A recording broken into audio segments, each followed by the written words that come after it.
G'day, Chris Conroy here. You know, just about every sport you can name claims at some stage to be the world's most popular, and obviously rugby league and indoor cricket and croquet and bowls all at various times will claim to be the world's most popular. But I don't think many people would argue with me if I said that if you put the word participator in front of the word sport, fishing has to be at the top of the list. Because all over the world, no matter where it may be, and all over every country, and in tiny little ponds all the way up to the ocean, people wet lines and catch fish, or hope to catch fish, 365 days of the year. And it really is a wonderful thing to do. There's a lot, as we'll see a little later in this show, there's a lot more to fishing than just catching a fish and taking it home and eating it. Fishing has become a skill to some people, a science to others, and it seems to fulfil just about everybody's requirements. And when your attitude is right and you have a few mature years under your belt, you find that simply being there, whether you're sitting on the bank or on the veranda of a houseboat or out on a river or a stream somewhere, simply sitting there and fishing is an end in itself, and it certainly is fulfilling. Now, this series, which you've been watching for quite a few months now, has been dedicated to fishing and will continue to be dedicated to fishing. And this week we're going to move a little further away from the normal saltwater, estuary, river or offshore fishing that we've been covering. We're going to move inland to a type of fishing which does fulfil some of the requirements that I just spoke about, and that is trout fishing. Now, trout fishing and fly fishing go hand in hand, although trout of course can be caught in a number of different ways, from using a depth line on deep freshwater lakes all the way through to fishing for trout with lures. But fly fishing is the science that is in everybody's minds tied up with trout fishing. And the man we're going to talk to today has been fly fishing all his life. In fact, Ty Smith lives in the near Jindabyne in the Snowy Mountains, and we were down there a couple of months ago, in fact during winter 1995, and we did all of the things that people do in Jindabyne and in the snow. We rode toboggans and we skied and we toured and we looked at the beauty that is the Australian high country in winter with the snow around. We even found some areas which didn't have snow and did a bit of horse riding and generally enjoyed ourselves. And sitting in the lodge on the mountain behind Jindabyne one evening in front of the fire with a blizzard raging outside, I met Ty Smith. Now, Ty is an American from Colorado. In fact, it looks he could very well be Charlton Heston's son, but he's lived in Australia for a long time, and he is a dedicated fly fisherman to the extent where he is a member of a number of organisations which support trout fishing and freshwater fishing around Australia.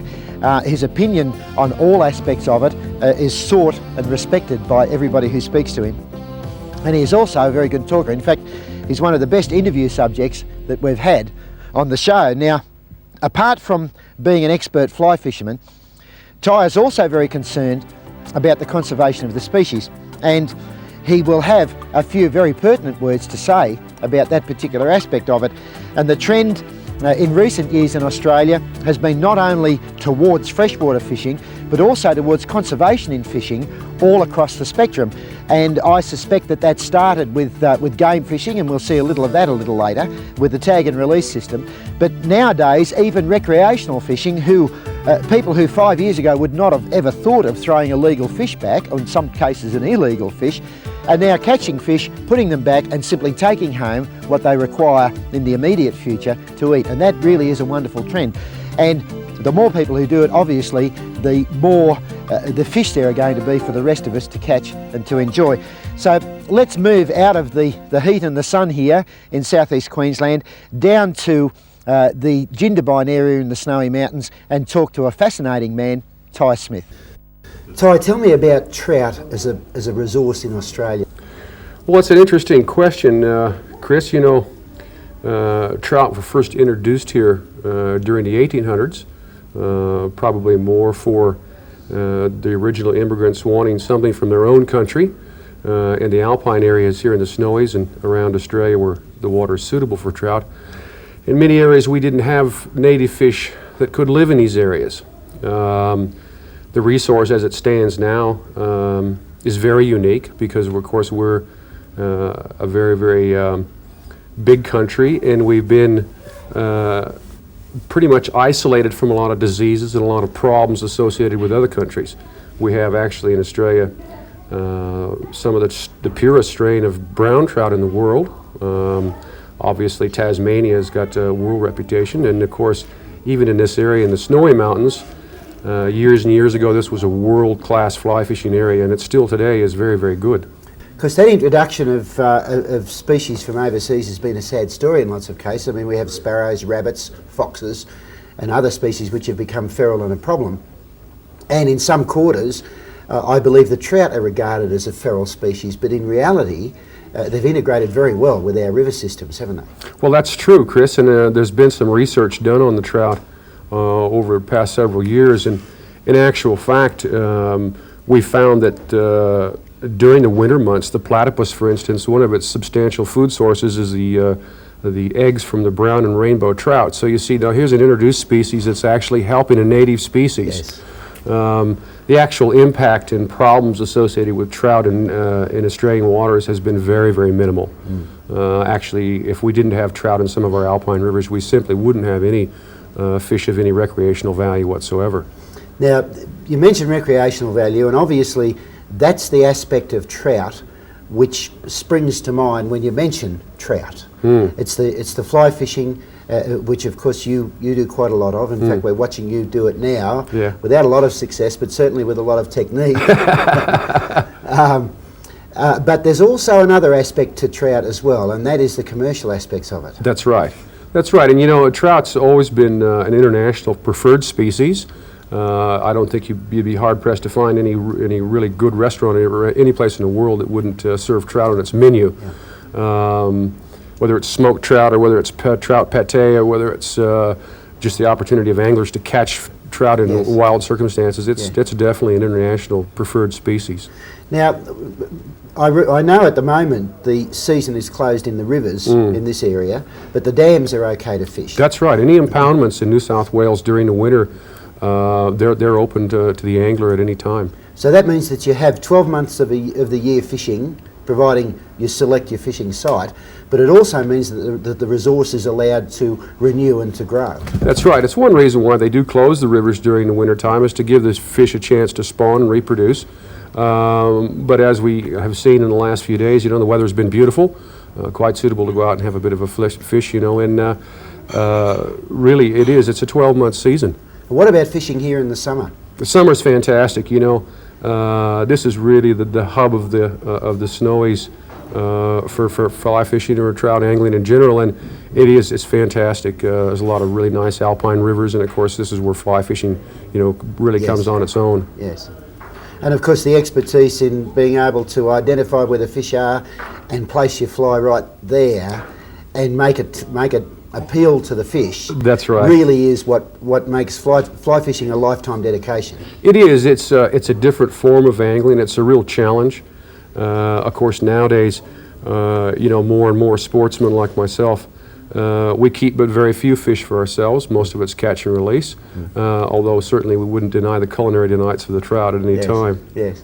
And they're also available smoked, which is very interesting. Yep, beautiful. And actually, it's a funny thing too, Chris.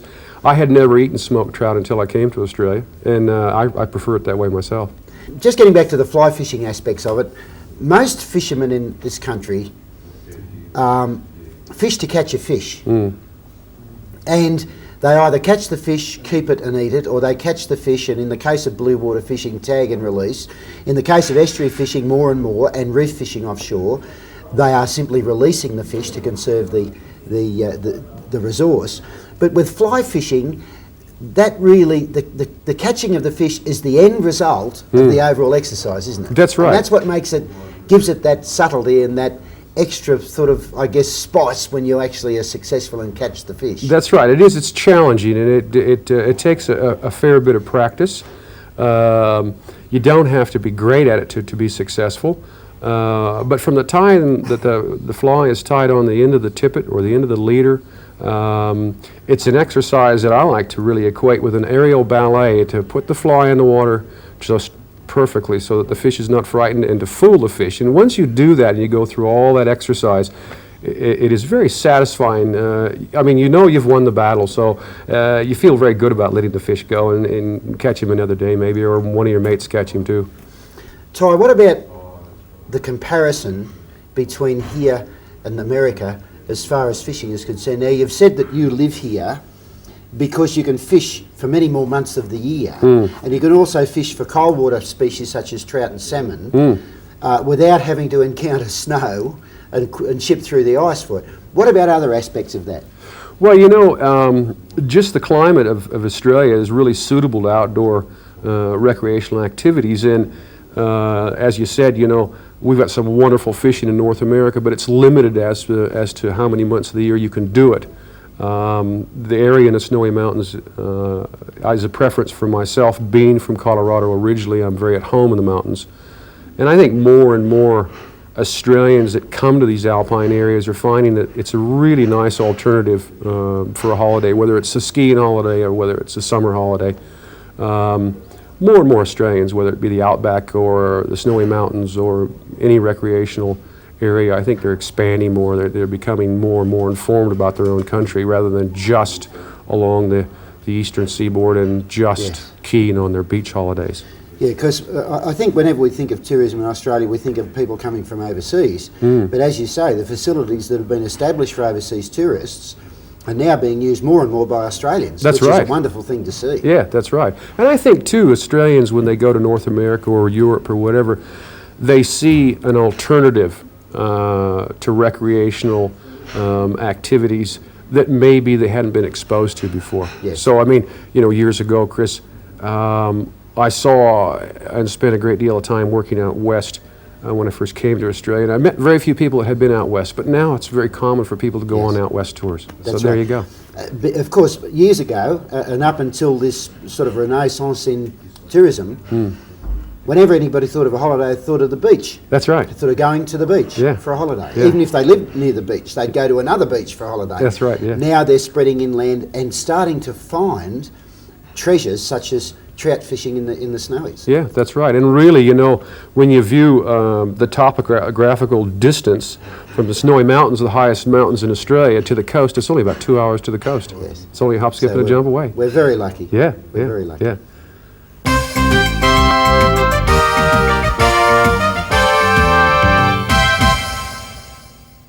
On Saturday the 4th of December 1993, a small ceremony was held on the banks of the Hinze Dam in the Gold Coast hinterland. It was presided over by Alderman Lex Bell, Mayor of the Gold Coast, and Councillor Bill Laver, Chairman of the Albert Shire. It was low-key, but I suspect that its repercussions will be far-reaching. It was to mark the opening of the Hinze Dam to fishing.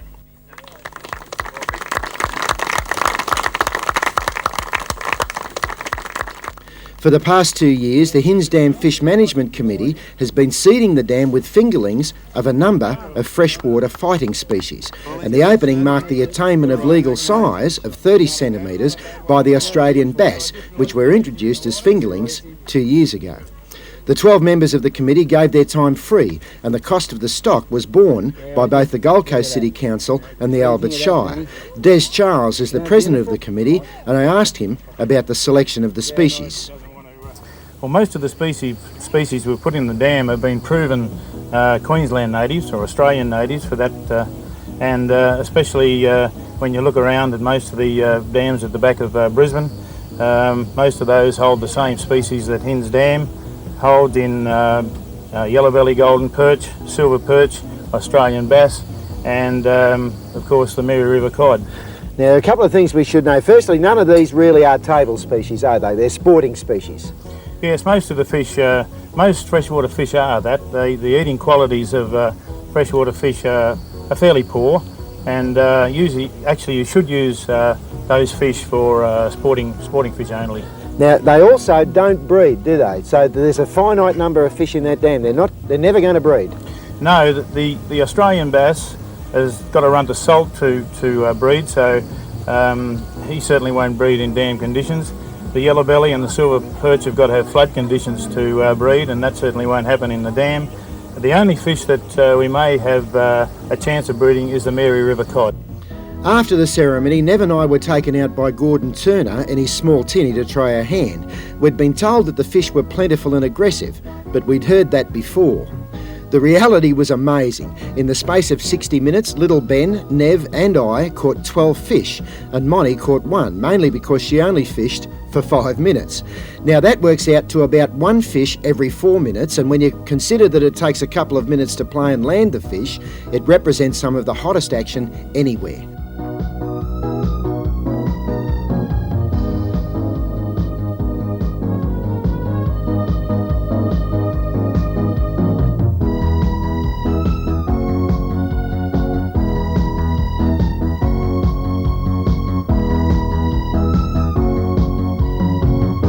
Now, there are some points I must make. A licence available from the Albert Shire or Gold Coast Council offices or from Nev at Southport Marine costs $5 for 7 days. You can catch as many fish as you like, but there's a daily bag limit of 2. By the way, the only motive power allowed on the dam is either electric, sail, or of course paddles or oars. This rule was waived for the couple of hours during the opening. The dam will be heavily patrolled by officers of the State Fish Management Authority, taking all opportunities to enforce the rules. When it comes to boats and the way in which they're handled on the dam, a degree of caution is necessary. Electric outboards are not intended for passage making, just for trolling once you're on station over the fish. If the wind blows up, the dam can be very treacherous, so you must keep an eye on the weather, carry all designated safety gear, and have food aboard in case you have to wait out the weather before you row home. My feeling is that a small sailing catamaran fitted with an electric outboard is probably the best compromise for safety, but if you're careful, a tin or plastic punt with good oars and the electric outboard will make a great bass boat. This is a precious resource and one which will add a new dimension to fishing on the Gold Coast. If it's used responsibly, it'll give pleasure to everyone well into the future. If it's abused, it will rapidly disappear. So use it wisely and everyone will benefit. Nev and I will be covering gear, boats, tackle and techniques in coming weeks.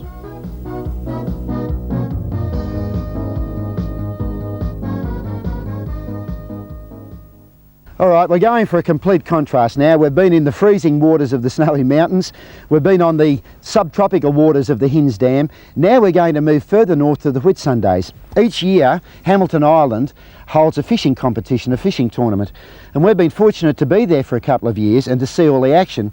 The interesting thing about this is obviously there's beautiful footage, there are magnificent fish, but once again the conservation aspects of fishing come through. And apart from a couple of fish which you see weighed in these features, most of the fish, the large number of fish that were actually brought to the boat were tagged and released. Let's go to the Whitsundays.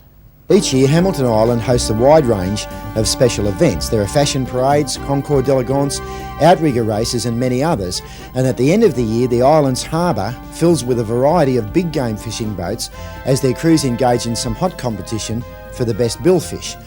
The waters of the Whitsunday Passage and those between the Whitsunday Islands themselves and the Great Barrier Reef are alive with a wide variety of big fish, with the most common species being marlin and sailfish. And December 1990 saw some hot action in one of the most successful tournaments in recent years. In fact, by the end of the first day, the tally for the entire 1989 tournament had been exceeded. The game fishing fraternity are a perfect example of voluntary self-regulation.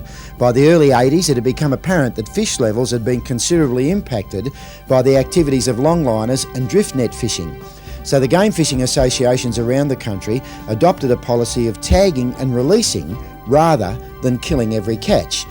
This policy has been consolidated during the last decade, and now we find that fish numbers are rising. Not only that, but tagging and releasing gives people the opportunity to trace the habits and the growing patterns of the fish, and it certainly led to a high degree of conservation and benefited everyone.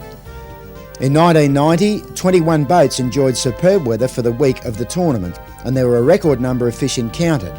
The totals are interesting. There were 247 strikes, which means that the fish actually took the bait or lure, 164 hookups, which means that the angler fought the fish, and 67 fish were tagged. The number of fish tagged indicates that those fish were brought to the side of the boat and were of a large enough size to represent an interesting fish. 5 fish were weighed. The atmosphere on Hamilton Island is festive at any time, but particularly so during these special events. And with fishing finishing at about 4 o'clock each day, all of the boats were back in the harbour by 5:30 or 6, and it was really quite a festive atmosphere with people swapping fishing yarns and telling about their adventures during the day, and weighing the fish which were actually weighed. Now, as far as placings are concerned, there were 21 boats entered. First place went to Silver Spirit with 4,602 points, second place to Top Billing with 4,050 points, and third place to Dreamtime with 3,226 points. Now, game fishing is available in the Whitsundays, particularly from Hamilton Island, at any time, and it's possible to go up there and while you're staying at the resort, spend a day or two out on Sea Baby 2 and go game fishing in the Whitsundays. The boat operates out of Hamilton Island, and it certainly is a great thing to do, particularly if you tag and release rather than capturing. I guess everybody dreams when they're thinking about their holidays or real relaxation of going to a tropical island somewhere and laying around on the beach or in the water and really enjoying themselves. Now, a lot of people do that, and there are plenty of resorts where you can do things like that around the Whitsunday area. But unless you're a real lounge lizard, after a couple of days, simply laying around and doing nothing and baking yourself in the sun and running the risk of getting skin cancer palls a little bit, and you start looking for something else to do. Now, unfortunately, with most of the resorts, there's not much else to do. Now, Keith Williams and the staff of Hamilton Island have been aware of that syndrome for quite a long time, and they've gone to a lot of trouble and a huge amount of effort to make Hamilton Island more interesting and give it a far wider variety of attractions than any of the other resorts. Now, that's taken care of in part by the fact that there are two effectively separate sections on Hamilton Island. There's the resort side and there's also the harbour side, which is a little village, a self-contained village. There are also other attractions such as golf and the wildlife reserve and other things that you can do. You can go sailboarding and paraflying and all of those things. But they also extend the attractions of Hamilton Island by running a series of special events through the year. Now, there are about half a dozen of them. Among them there is outrigger racing, and Hamilton Island has been and will be the venue for world championships in outrigger canoe racing. There is also the Concours d'Elegance, which is a really glittering affair of some of the most exotic cars in the world, allied with some of the most exotic fashions. There's Hamilton Island Race Week, which brings some of the best yachts in the world to Hamilton Island for yacht races. And there's also the Hamilton Island Billfish. Now, we've covered the Billfish for the last couple of years, and this year it was a very interesting competition. It had contrasts from earlier years when there were a lot of strikes, a lot of hookups, a lot of tags and a lot of fish weighed, into a year where there were a lot of strikes, there were relatively few hookups, and there were only 2 fish weighed, neither of which reached the minimum weight of 45 kilos. Now, just to explain all that, if you get a hookup and you are able to tag a fish, regardless of its size, you get 450 points, which is 10 points per kilo. Now, if you weigh a fish which is under the 45 kilo lower limit, you don't get any points at all. So there's a great incentive if the fish looks to be borderline, and it's possible to determine its weight pretty accurately by measurement whilst it's alongside the boat. If you actually kill that fish and weigh it and it doesn't come up to the right weight, you find that you don't get any points at all for all of your effort. Now, this year it was a very close contest. It was a contest of a large number of tags but very few hookups, and as I said, only 2 fish weighed, neither of which made the limit. Now, the interesting thing about that is that there was a $28,000 first prize for the best fish. The competition was sponsored by Dunhill, who come up with sponsorship that allows, along with the entry money, that sort of prize to be offered. Now, it was not won, even though there were 26 boats fishing this year, and that means that next year it jackpots to somewhere between $56,000 and $60,000. Now, there can be no doubt that the increase in the prize money is certainly going to attract a lot of attention, and the Hamilton Island Billfish next year should see a huge number of boats and a very close and hard-fought competition. Now, before we go to a couple of interviews with and some interesting stories from the people who are involved, I should also say that it's really gratifying to me, who is very interested in conservation, particularly of our marine resources, to see that there were only 2 fish weighed and that there are a large number of fish tagged. And this tagging not only gives the angler points, but also gives people, particularly the scientists, the ability to follow fish populations, to look at growth rates, to look at how far they migrate, etc. And there is a definite and very positive resource benefit in the fact that game fishing has transitioned from a blood sport, which killed a lot of fish, into one which actually is very active and positive in the conservation of that resource. Now, the winning boat was Dyfkin, skippered by Peter Wright, and I asked Peter how Hamilton Island compared with other East Coast fishing venues. Well, I could get in a lot of trouble trying to answer that question. It's very good light tackle fishing. Right. Cairns is known more for its heavy tackle. Port Stephens is light tackle. I think, you know, number of strikes per boats per day. You have good years and bad years, but in the long average, this would be one of the best light tackle spots in Australia and would be competitive on a worldwide basis. There are places in Mexico and Costa Rica that can have more strikes and sailfish, but this is a particularly good size of fish here, and when it fires it's as good as anywhere, and when it's slow it's still reasonably good. And it has the great added advantage of having resorts such as Hamilton Island in the immediate area too. Well, as you can see in here in the background, this is the best tournament that I have fished in Australia for the camaraderie. Right. The people all gather on the dock. Curly over there is cutting up a fresh tuna for sashimi. Somebody else has got some hors d'oeuvres. Robin's got a big bottle of rum. So everyone gets together and talks. I've gotten to know 3 or 4 of the deckhands here that I've seen around for years and never really got to know who they are. So yes, there's no question that the resort and the little village that's here add a great deal and make this an extremely enjoyable tournament. Plus the fact that we have a lay day where we all get a break, that's important too. It makes for a more relaxed, more but more enjoyable. Yes, yeah. very much so. So there it is. I'm sure most people who watch that will be itching to rush out and wet a line. Now keep your eye on your programs, because we'll be back here on the Sports Channel with more fishing next week. Take care. We'll see you then.